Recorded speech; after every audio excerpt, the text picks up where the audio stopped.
Ako si Daniza Lopez, hatid sa inyo ang mga pinakamainit na balita sa bansa. Dito lamang yan sa News Force.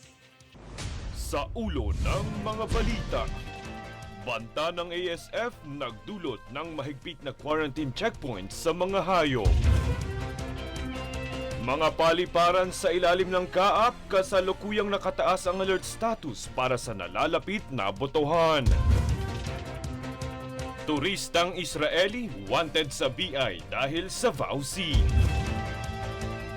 PCG Admiral Abu nagretiro na matapos ang mahigit 35 taon ng serbisyo sa Coast Guard.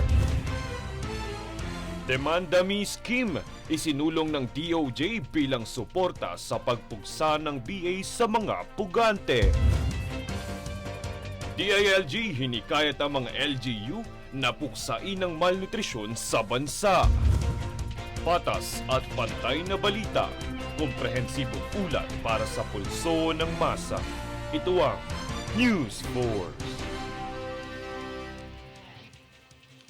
Naging mahigpit na sa pagpasok ng mga hayop sa probinsyang Occidental Mindoro matapos ang banta ng ASF. Narito ang buong balita.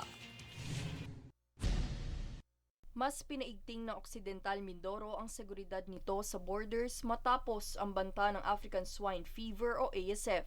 Ayon kay PIA Occidental Mindoro Provincial Veterinarian Dr. Christopherson Gonzales, ang ASF ay maaaring makuha sa mga baboy na nagpositibo sa virus sa pamamagitan ng pagkakaroon ng direct contact at indirect contact ng mga tao rito. Dagdag pa niya ang pagtaas sa seguridad sa mga border ay itinalaga kung saan isinagawa ang disinfection sa mga sasakyan at pagpapatapak sa mga pasahero sa footbath. Hinigpitan din ito ang animal quarantine checkpoints kung saan ang mga produktong baboy na positibo sa virus ay kinukumpiska at itinatapon.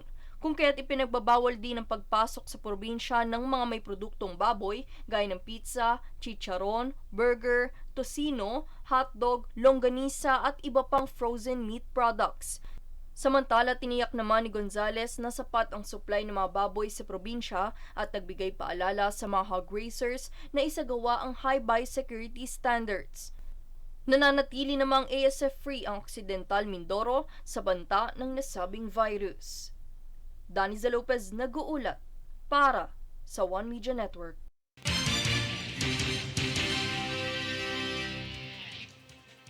Para sa BSK updates, nitong kamakailan lang ay isinaad na ng COMELEC na isusulong nito ang pagwasak sa mga illegal na campaign materials dahil naitala ng poll body ang ilang mga paglabag sa unang araw ng campaign period para sa BSKE. Ayon kay COMELEC spokesperson John Rex Laudianco, pangungunahan ni COMELEC Chairperson George Erwin Garcia ang Oplan Baklas sa Maynila sa Biyernes na may mga katulad na operasyon na mangyayari ng sabay-sabay sa buong bansa. Ang Oplan Baklas ay tatakbo mula ika-20 hanggang 27 na Oktubre at kinapapalooban ng pag-alis ng lahat ng maling laki ng campaign materials kabilang ang mga billboard, tarpaulin at individual na poster na lampas 2 hanggang 3 talampakan sa mga common poster areas.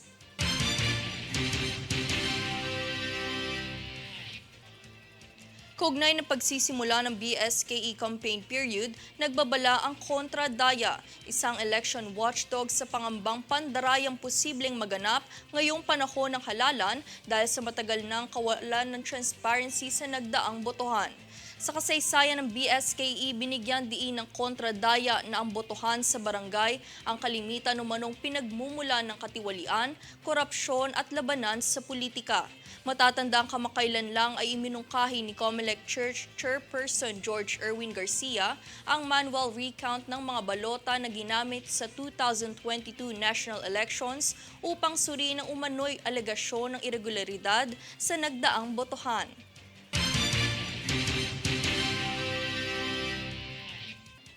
Kaugnay nito, patuloy na isinasagawa ng CAAP ang Oplan Biyaheng Ayos para sa papalapit na botohan at undas kung saan ang alert status ng mga paliparan ay kasalukuyang nakataas. Sa ilalim din ng operasyon ay angkop ang no-leave na polisiya upang mas matutukan ang seguridad ng mga pasahero.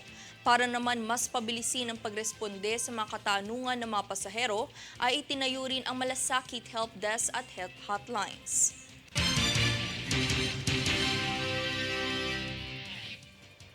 Samantala, isang caregiver sa Iloilo ang naitalang pang-apat na namatay dahil sa Israel-Hamas conflict na kinumpirma ng OWA, the Philippine Embassy sa Israel.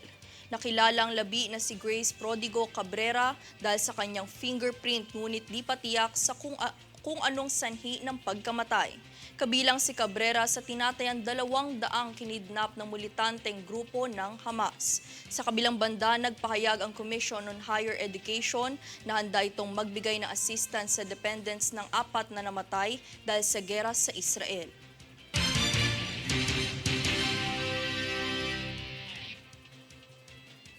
Sa ibang balita, nais talakayin ni Pangulong Bongbong Marcos na mabigyang solusyon ang mga sweldo na hindi pa nababayaran ng mga OFW sa Saudi Arabia. Para sa detalye, narito si Francis Riudique. Higit na 10,000 mga overseas Filipino workers o OFW ang nananatiling hindi pa bayad ng sweldo sa Saudi Arabia. Nangyari ang hindi inaasahang insidenteng ito dahil ang mga nasabing OFW sa Saudi ay kabilang sa mga nagtrabaho sa mga construction company na nalugi. Isa ito sa mga suliraning nais tugunan ni Pangulong Bongbong Marcos Jr. sa kanyang pagdalo sa Association of Southeast Asian Gulf Cooperation Council o ASEAN-GCC Summit. Matatandaang nitong Nobyembre noong nakaraang taon, ipinangako na ni Saudi Crown Prince Mohammed bin Salman na maglalaan ito ng 2 bilyong riyals para masolusyonan ito. Sa kabuuan, mayroong 2.2 milyong mga OFW ang mayroon sa mga bansa na kabilang sa GCC. Francis Riudique, nag-uulat para sa One Media Network.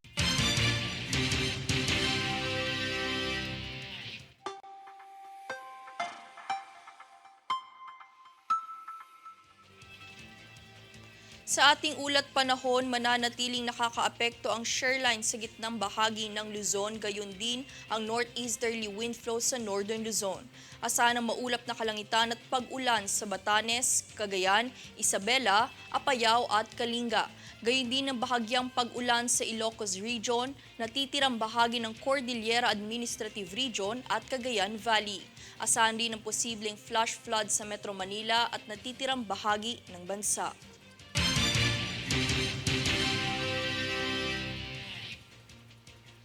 Susunod sa News Force. PBBM iginiit ang pagsususpinde sa Maharlika Investment Fund.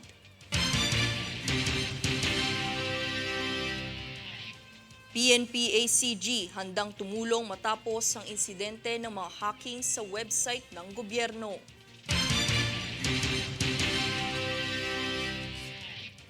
Turistang Israeli wanted sa BI dahil sa VOW Sea. Manatiling nakatutok para sa higit pang mabalita sa pagbabalik ng News Force.